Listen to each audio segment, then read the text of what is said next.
Welcome to CVR English. This is Naresh Kumar. Let's watch the world news. A rare tropical storm has unleashed widespread destructions across Indonesia's West Sumatra, triggering floods and massive mudslides that have already claimed more than 500 lives, with hundreds still missing. Rescue operations continue under challenging conditions as teams clear thick mud, search for survivors and recover bodies. Officials report over 28,000 homes damaged and nearly 1.4 million people affected, warning that the toll may rise further as remote villages remain isolated and debris block roads, hinder relief efforts. Although weather conditions have improved, the scale of devastation is only now becoming clear, leaving authorities scrambling to provide aid and restore access to the cut-off communities, while emphasizing the urgent need for continued vigilance and coordinated disaster response.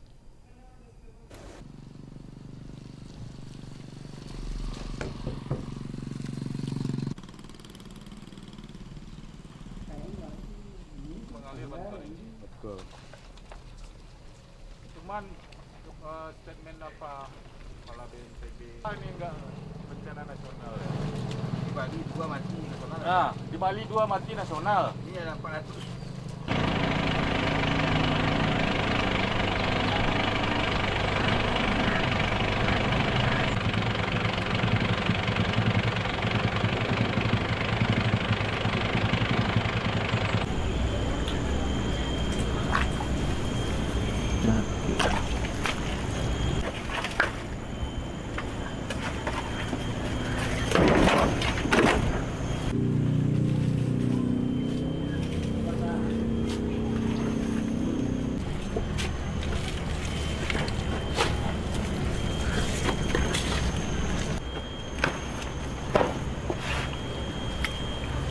Mau.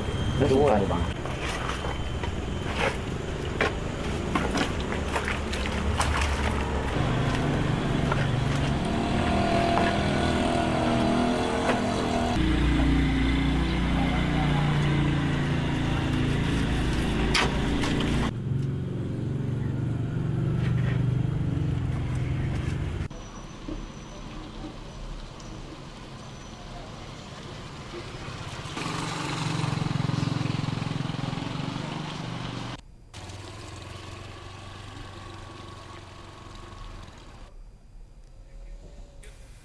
Speaking to reporters aboard Air Force One, President Donald Trump suggested that corruption in Ukraine is obstructing progress in negotiations, claiming Kyiv internal issues have slowed efforts to advance talks with Russia. He confirmed that developer Steve Witkoff is scheduled to meet Russian President Vladimir Putin next week, describing the encounter as a possible opening for dialogue while the U.S. continues operations in the Caribbean. Trump underscored that both Moscow and Kyiv wanted the war to end, but sharply criticized Ukraine's leadership for hindering progress. He further described the mounting death toll from the conflict as unacceptable, stressing the urgency of finding a path toward resolution, despite the challenges facing ongoing diplomatic efforts. We're in a very nice airplane, but it's rocking. Any questions? We had some great economic numbers come out. As you know, we're doing very well economically. A lot of factories are being built all over the country and all of that, but very strong numbers came out. Just an update on important business these jobs are taking We're going along well. We can stop people from being killed. Listen, everybody's going to be with us. I'd like to see if we can save a lot of souls. A lot of people are being killed. Last month we had 27,000 people killed in that ridiculous war. They said it never happened. It would have never happened.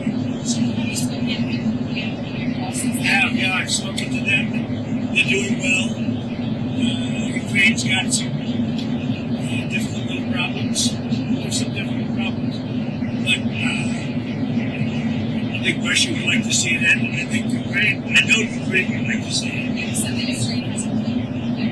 We have a corruption situation going on, which is not helpful. Is that meeting the peace talks? He said it was going to a number in excess of that, and a lot of those people shouldn't be in our country, from jails, from gangs, drug dealers, all of the people that came into a country, he's independent of our country, causing a lot of problems. And drugs. Reportedly that there's Chinese evidence and not reading that. Don't read anything into it. And you talked to me during last phone. Did you? I don't want to comment on it. The answer is yes. And can you tell us a little bit No, I can't do that. Did you say it went well? Say it went well, badly. Can you talk a little bit about the strikes and the controversy around Secretary of Defense Pete Hegseth? I don't know anything about it. He said he did not say that, and I believe him. So you don't know there was The the second strike to kill the two men. He said he didn't. He said he didn't. Would you be okay with that if he did? He said he didn't do it, so I don't have to make that decision. What are your thoughts? It's so clear how you didn't interrupt Adam. Basically said he was a drug dealer because he was this country, okay?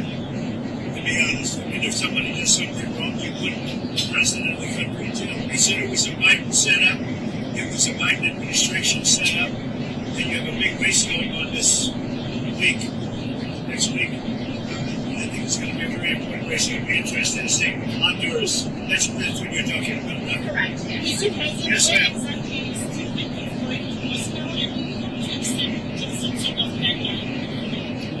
What is the second part of your question?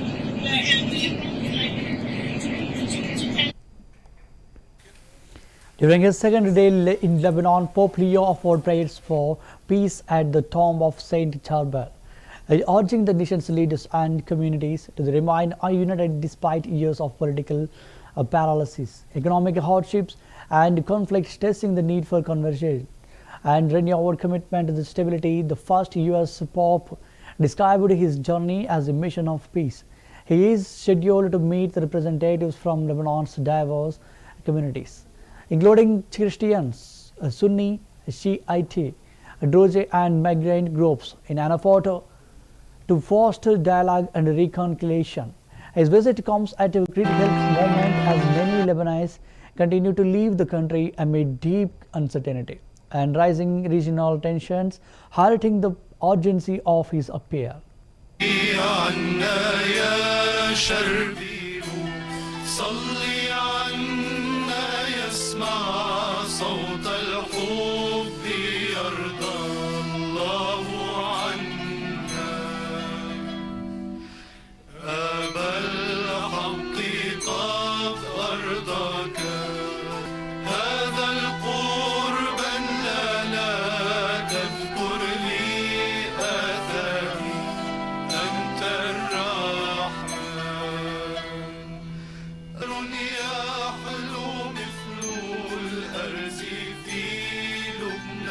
Implorons tout particulièrement pour le Liban et pour tout le Levant.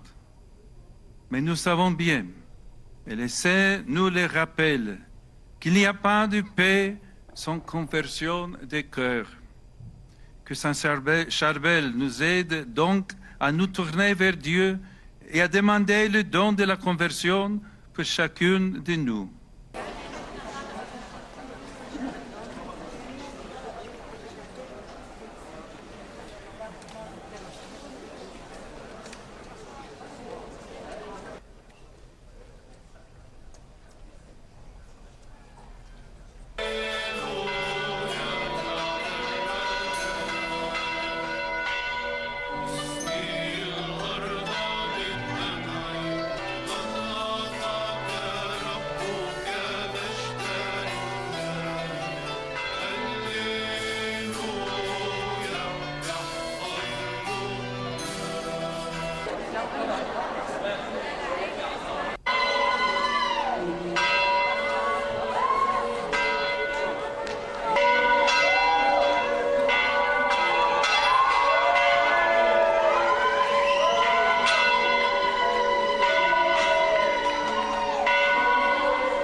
Pope Leo 14 was said to have departed Turkey aboard the papal plane, concluding the first stage of his maiden overseas journey since being elected leader of the Catholic Church.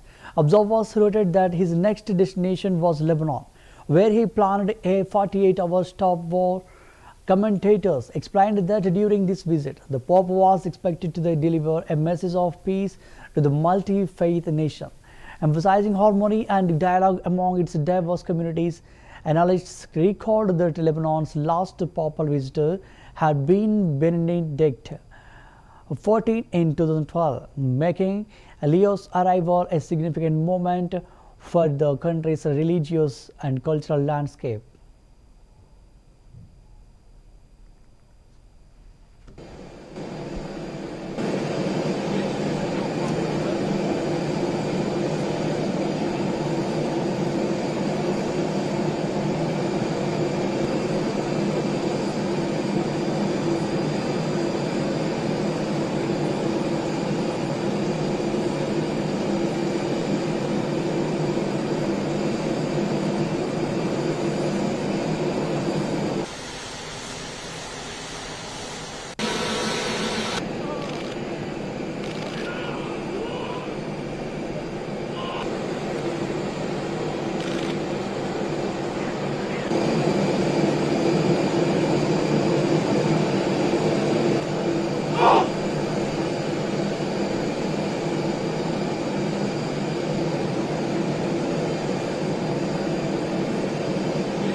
Pope Leo 14 was reported to have arrived in Lebanon for a two-day visit, during which he was expected to deliver a message of peace to the multi-faith nation.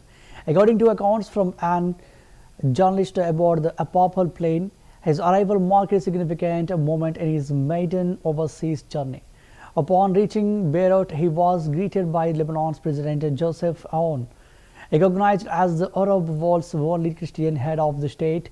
Prime Minister Nawaf Salam, Parliament Speaker Nabi Berri, and Maronite Patriarch Bechara Rai also welcomed him, underscoring the importance of his presence and the unity it symbolized among Lebanon's diverse leadership.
Pope Leo 14 was said to have attended a welcome ceremony with Lebanese President Joseph Aoun upon his arrival in Beirut. Following his trip to the Turkey, observers noted that the event marked the beginning of his 48-hour stopover in Lebanon. His visit expected to carry a strong message of peace and unity for the multi-faith nation. Commentators explained that the ceremony symbolized the importance of strengthening ties between the Vatican and Lebanon, while also highlighting the Pope's broader mission of fostering dialogue and harmony. His presence was portrayed as a significant moment, recalling the last papal visit in 2012.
Pope Leo XIV was said to have urged Lebanon's political leaders on Sunday to act as genuine peacemakers and set aside their differences. Observers explained that his appeal was directed at fostering unity and reconciliation in a nation long burdened by political strife and instability. Commentators noted that the Pope's message was intended to provide hope to Lebanon's people who have endured years of hardship.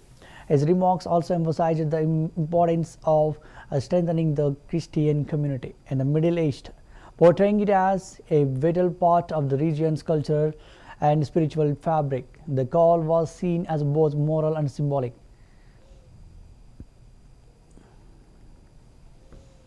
Peacemakers. Certainly, there are millions of Lebanese here and throughout the world who serve peace silently day after day. Yet you who have important institutional tasks within this nation are destined for a special beatitude if you can say that you have put the goal of peace above all else.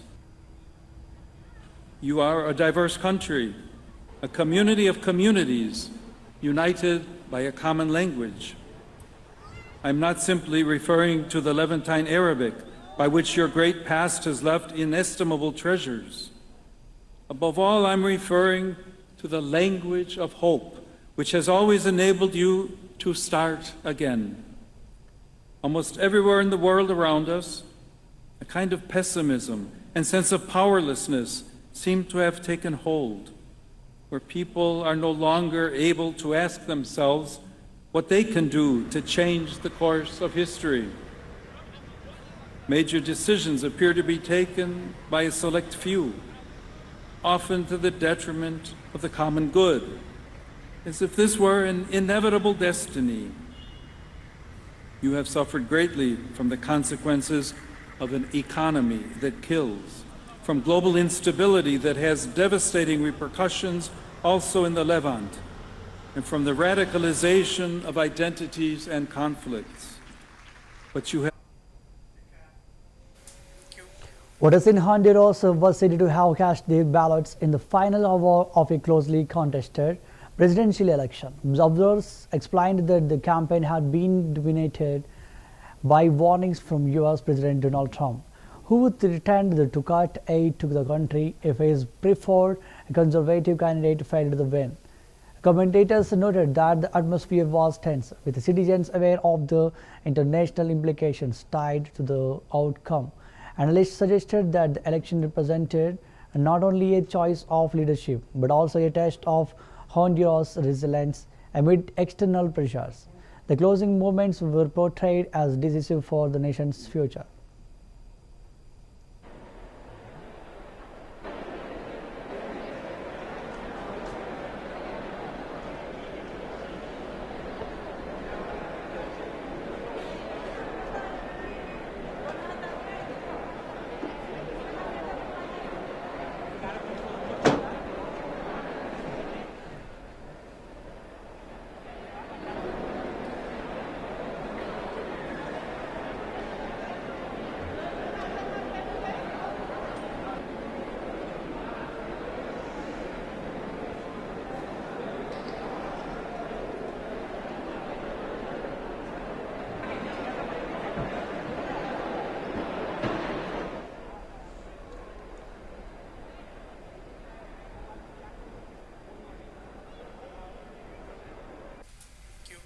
Top officials from the Trump administration were said to have met Ukrainian negotiators in Florida on Sunday, aiming to advance efforts to end Russia's war in Ukraine.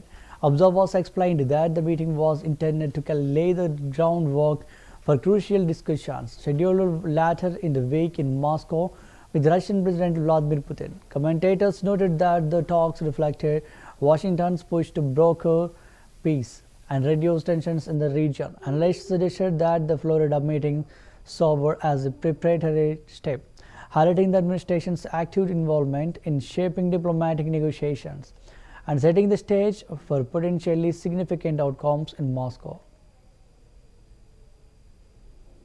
As well, they want peace, but it's also about securing an end to the war that leaves Ukraine sovereign and independent and with an opportunity at real prosperity. I'm thankful to President Trump's super team that is supporting us. We are discussing about the future of Ukraine, about the security of Ukraine, about no repetition of aggression of Ukraine, about prosperity of Ukraine, about how to rebuild Ukraine. And we're thankful for the efforts of United States and its team to helping us. German Parliamentary State Secretary for Defense Sebastian Hartmann stressed that Ukraine's territorial choices directly impact Europe's security and NATO's stability, warning that no agreement can be reached without Kyiv's participation. His remarks reflect mounting European frustration as Washington engages in direct talks with Moscow on Kyiv, amid reports of Trump's plan pressuring Ukraine toward territorial concessions. Hartmann pledged that Berlin will expand its support for Ukraine and urged EU nations to maintain a united stance as negotiations grow more intense, underscoring the importance of solidarity in safeguarding regional stability. Guten Morgen. Beim heutigen Rat für Auswärtige Beziehungen haben wir insbesondere 2 Punkte als Kernthemen auf unserer Agenda. Wie wir die Ukraine sowohl national, aber auch vor allen Dingen als Europäerinnen und Europäer bestmöglich auf allen Feldern unterstützen können. Und das Zweite, was unsere europäische Verteidigungsfähigkeit angeht, was Beschaffung und Gemeinsames tun. 11,5 Milliarden Euro dank des deutschen Haushaltsgesetzgebers ausweiten konnten. Die Ukraine kann sich auf Deutschland, kann sich auf Europa verlassen. Deswegen ist es auch gut, dass die EU-Kommission nun bei Reparationsdarlehen entsprechende Strukturen schafft und das auch unter Einbeziehung entsprechender eingefrorener russischer Gelder. Wir werden zusammengetan werden können. Deutschland geht mit der Beschaffung voran. Wir nutzen hier auch die Möglichkeiten und der Bundestag hat ein ganz starkes Signal gesetzt. Mit 108 Milliarden Euro geben wir so viel für Verteidigung aus wie nie zuvor. Es ist eine Verdreifachung. Deutschland tut das mit Partnern gemeinsam. Wir werden schneller von den Niederlanden auch durch Deutschland nach Polen an die Nord- und Nordostflanke verlagern können. Meine Damen und Herren, es geht darum, Europa gemeinsam stark aufzustellen, um jeden Aggressor abschrecken zu können. Es ist ein voller Tag, wir haben eine Menge. Ukrainian President Volodymyr Zelensky has arrived in Paris for talks with French President Emmanuel Macron as the war reaches one of its most challenging stages for Ukraine. The two leaders are focusing on conditions for a just and durable peace, with Russia building on recent discussions in Geneva on the US-backed peace framework. Despite ongoing heavy fighting, US and Ukrainian officials report cautious progress. In negotiations, Macron and Zelensky are expected to align strategies with European and American partners as diplomatic pressure mounts to secure a viable resolution to the conflict and stabilize the region.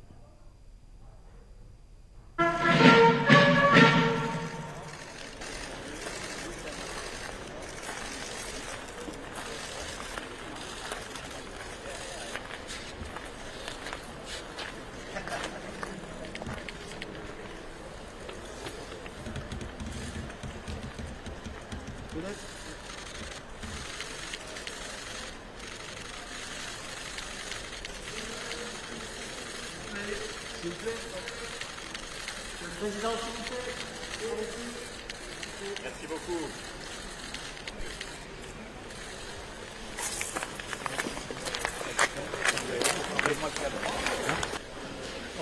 Okay, okay. Thank you.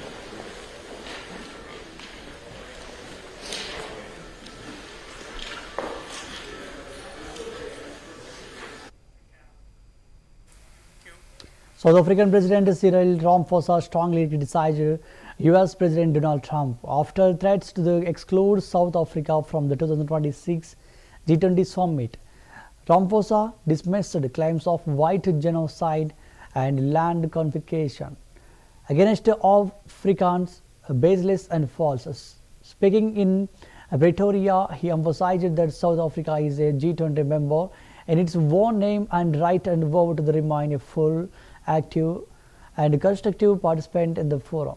He accused disinformation campaigns of fueling tensions between Washington and Pretoria while reaffirming South Africa's commitment to dialogue and friendship with the American people, signaling determination to protect the nation's standing on the global stage. Es lamentable que Estados Unidos de América, que es miembro fundador del G20 y que asumirá la presidencia del G20, está perpetrando un genocidio contra los africanos y confiscando tierras a los blancos.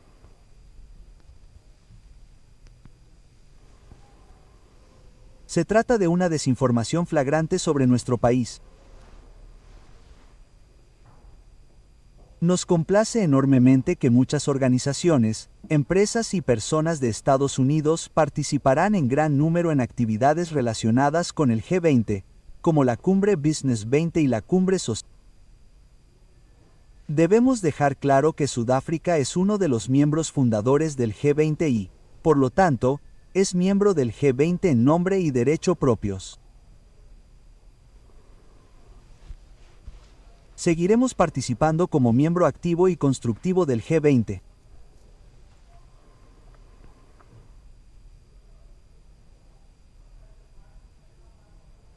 Han surgido entre Sudáfrica y Estados Unidos.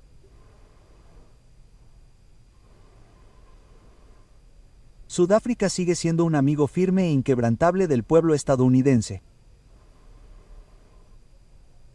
Recordamos el gran movimiento de solidaridad en Estados Unidos que nos acompañó en nuestra lucha por la democracia y la libertad. Recordamos cómo la Declaración de Derechos de la Constitución de Estados Unidos nos inspiró al redactar nuestra propia Constitución. No ofrecemos al pueblo de Estados Unidos más que buena voluntad y amistad. Afirmamos nuestro compromiso de seguir. That's the wrap up of the world news. Keep watching CVR News.